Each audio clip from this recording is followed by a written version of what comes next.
देखिए, सबसे बड़ी बात यह है कि आरएसएस को आप आगे बढ़ने की बात करें, किस सेंस में कह रहे हैं? हमें तो पहले अपना प्रश्न क्लियर करिए। आप कह रहे हैं आरएसएस आगे बढ़ रही है, भाई जो संगठन 1925 से बना हुआ है, अगर आज 100 साल बाद भी आपको ये कहना पड़ेगा वो आगे बढ़ रहा है या पीछे हट रहा है, तो ये तो अपने आप में आरएसएस की एक तौहीन है।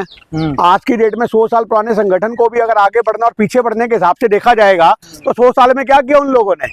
तो हमें तो ये कहना चाहिए कि भैया आरएसएस आज हमारे देश में जो माहौल खराब करने में आगे बढ़ रहा है, उस बारे में गिन्नी जी आपका क्या विचार है? आज आरएसएस के अंदर जो लोग बैठे हुए हैं वो लगातार हिंदू मुसलमान के जो दंगे हैं उसको प्रमोट करने का काम करते हैं, उसके बारे में आपका सवाल होना चाहिए। आप कह रहे हैं आरएसएस आगे बढ़ रहा है, अरे आगे किस सेंस में बढ़ रहा है? आपकी नजर में आरएसएस अगर आगे बढ़ रहा है तो हमारी नजर में वो नफरत के हिसाब से आगे बढ़ रहा है। वो नफरत के एक ऐसे ऐसे परचंग लगा रहा है जिसकी उम्मीद हम अपने देश में आज कर भी नहीं सकते। एक तरफ उनको बैन करने की चर्चा पूरे देश भर में हो रही है, तो वही दूसरी तरफ उनका 100 साल का जश्न मन रहा है। देखिए, सबसे बड़ी बात यह है कि 100 साल का जश्न बन रहा है नहीं बन रहा बात अलग है। बैन करने की बात है तो 1948 में बैन कर दिया गया था।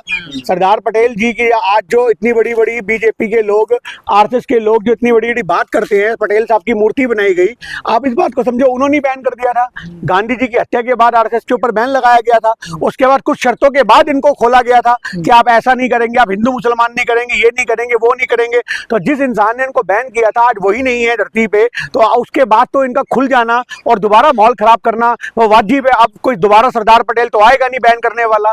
आज लोग अपने मन की बात करते हैं। राष्ट्र का जो सपना वो देख रहे हैं, उसकी तरफ तो अग्रसर है ना। देखिए, सबसे बड़ी बात है जिस देश की आबादी 80% हिंदू हो, उस देश के अंदर संविधान में अगर कहा जाए, आज बाबा साहब का संविधान है, उसके अंदर भारत शब्द सुशोभित है, और उसके बावजूद आप देश का हर दूसरे आदमी से पूछोगे तो वो हिंदुस्तान हिंदुस्तान करेगा। आप इस बात को समझो। आज हिंदुस्तान पेट्रोलियम, आप समझो, भारत पेट्रोलियम जो हो या ना हो, हिंदुस्तान पेट्रोलियम। तो ये जो चीजें हमारे देश के अंदर विराजमान है, 80% इस देश की आबादी हिंदुओं की है। हर एक मोहल्ले के अंदर आपको एक संत और एक बाबा नजर आ जाएगा, चमत्कारी बाबा हर दूसरी गली में नजर आएगा। तो ऐसे देश के अंदर भी आप अगर ये कहोगे कि भैया हमें संवैधानिक तौर पर हिंदू राष्ट्र चाहिए, तो ये अपने आप में एक व्यंग्य है, एक व्यंग्यात्मक टिप्पणी है। आप अपने ही लोगों का मजाक बना रहे हो। आज इस देश की हर दूसरा आदमी, मैं कह रहा हूँ, आज ये इंटरव्यू लेने के लिए 5-7 आदमी खड़े हैं, इन 5-7 आदमियों के अंदर ही 4 से 5 तो हिंदू ही होंगे।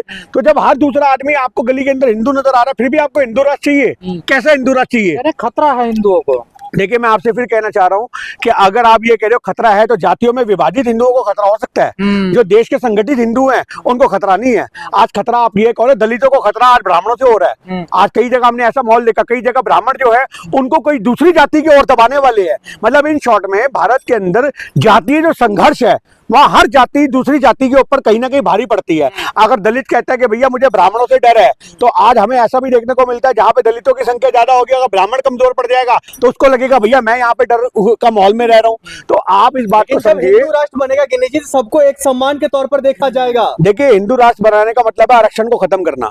आप इस बात को समझो। आप हिंदू राष्ट्र की क्या करेंगे? आप हिंदू राष्ट्र की नहीं बचेगा, आप हिंदू राष्ट्र की परिभाषा से उनकी परिचित नहीं है। मैं आपको पहले परिचित कर दूं, पत्रकार महोदय साहब। हिंदू राष्ट्र उनकी परिभाषा का मतलब है कि देश में आरक्षण को खत्म किया जाए। आज अगर आप लोग ये बात करते कि हिंदू राष्ट्र चाहिए, तो आप ये बात बताओ, कभी किसी दलित ने बोला हिंदू राष्ट्र चाहिए? वो भी तो हिंदू है। क्या किसी यादव ने बोला हिंदू राष्ट्र चाहिए? वो भी तो हिंदू है। ये आपको सब उच्च जाति के लोग बोल रहे हैं कि हिंदू राष्ट्र चाहिए। वो क्यों चाहिए? क्योंकि वो जनरल कैटेगरी में आते हैं और वो चाहते हैं कि भैया हिंदू राष्ट्र का सपना ऐसा बनाया जाए जिसके अंदर दलितों के जो अधिकार है उनको खत्म कर दिया जाए, मिनोरिटी के अधिकार खत्म कर दिए जाए। जो आज जातीय आधार पर लोगों को छूट मिलती है, उस छूटों को खत्म करना हिंदू राष्ट्र का सपना है। हिंदू राष्ट्र का मतलब ये नहीं है। हिंदू राष्ट्र तो आज भी है भारत, लेकिन अब जब जिस देश को हिंदू, आप जिस देश में हिंदुओं के नाम पे हिंदुस्तान कहा जाता है, उसमें आप हिंदू राष्ट्र का क्या कल्पना कर रहे हो? हिंदू राष्ट्र का मतलब है, संविधान तो इजाजत नहीं देता ना। मैं आपसे फिर वही कहना चाह रहा हूं, उनका हिंदू राष्ट्र का सपना है कि सीटें लाई जाए, संविधान के अंदर फेरबदल किया जाए। आप हिंदू राष्ट्र की परिभाषा तो समझो ना साहब।